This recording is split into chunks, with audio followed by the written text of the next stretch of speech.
On first glance, Nioh 3 seems like a continuation of Team Ninja's brutally fast action RPG formula. Yet, as you scythe your way through, you'll find plenty of meaningful iteration over its predecessor. Yes, key management remains central to survival here, mastery still demands clinical precision, and the yokai are as tough as ever, but the threequel also expands on player choice and build identity, introducing newfound tactical nuance by sharpening moment-to-moment decision-making.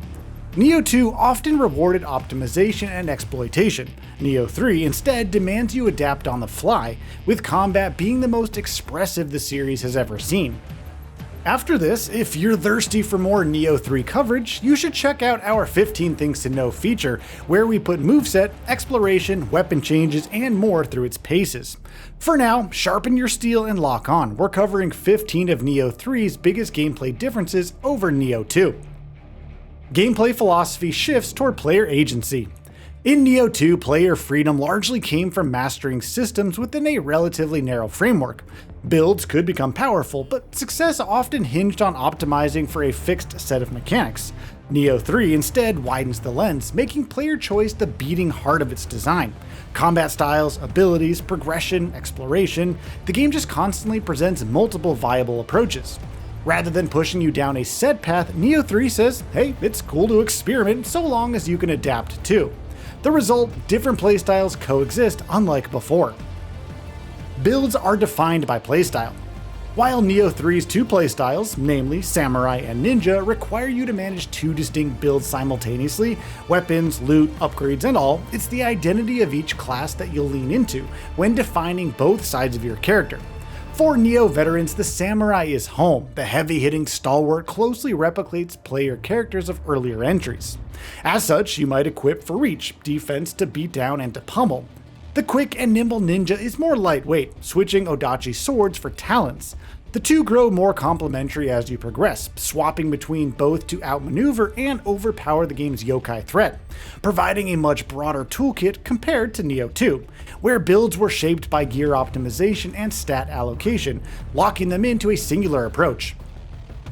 Each playstyle encourages distinct tactical approaches.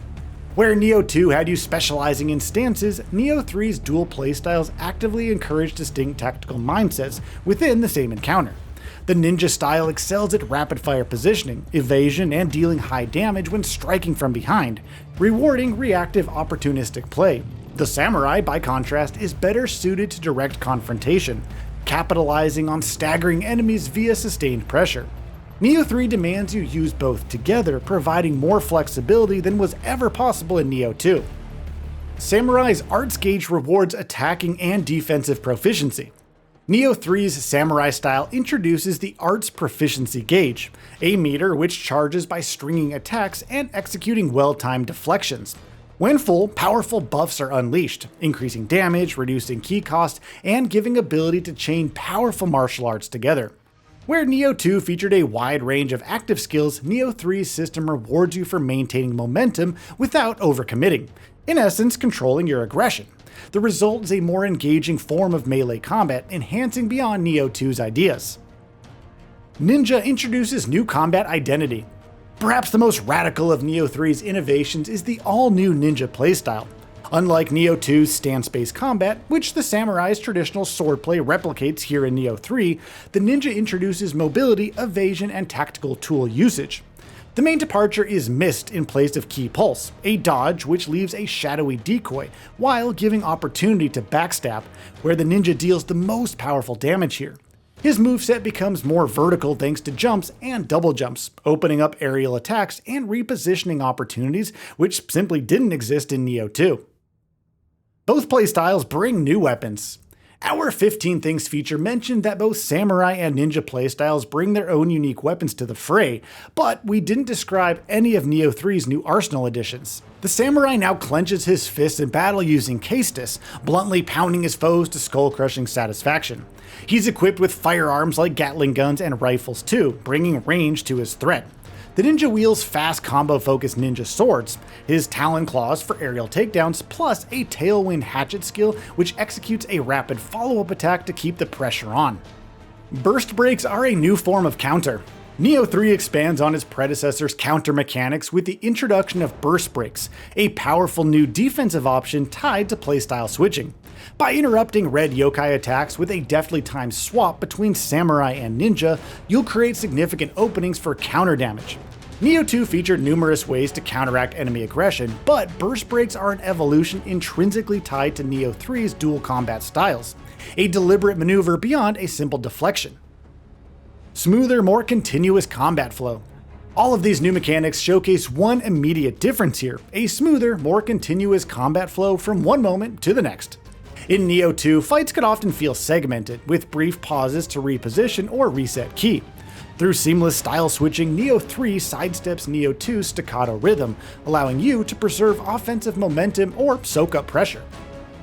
Clearer visual communication. Compared to Nioh 2, Nioh 3 puts greater emphasis on visual clarity during combat.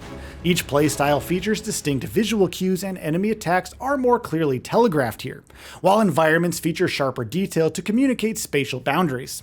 Together, these iterations reduce unnecessary distraction without diluting the game's difficulty, assisting you in meeting the threequel's demand to read, react, and to adapt to its complexity on the fly. Greater emphasis on mechanical understanding.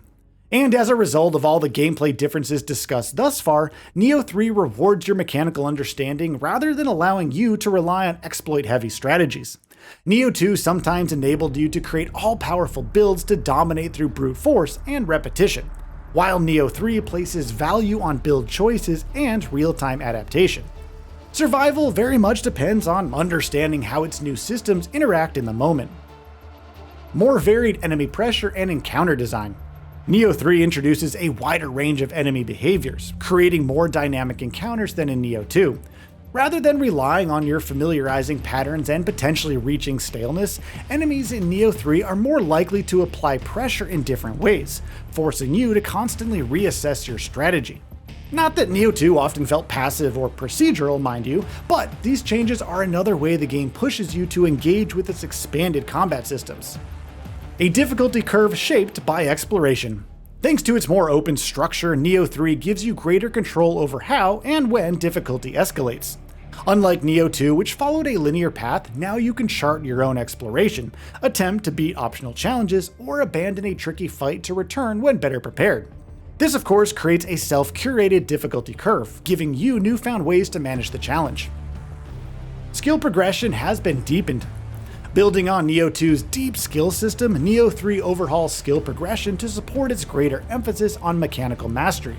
While exploration-based skills we've covered already in our 15 Things feature, deeper weapon skill trees provide each weapon type with their own extensive progression paths, clearly signposting you towards specializing in your favorite weapons.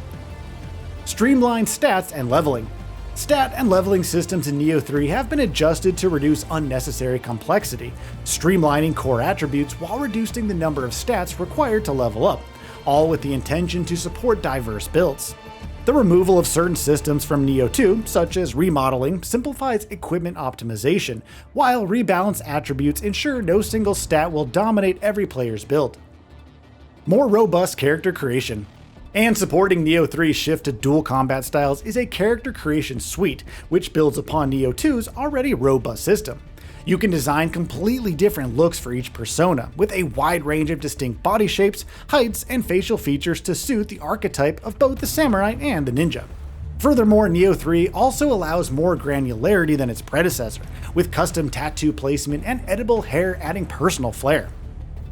So, what are your thoughts on this? Go ahead and share them in the comments below. And if you like this video, please subscribe to the channel and enable all notifications by clicking the bell icon to get new video updates.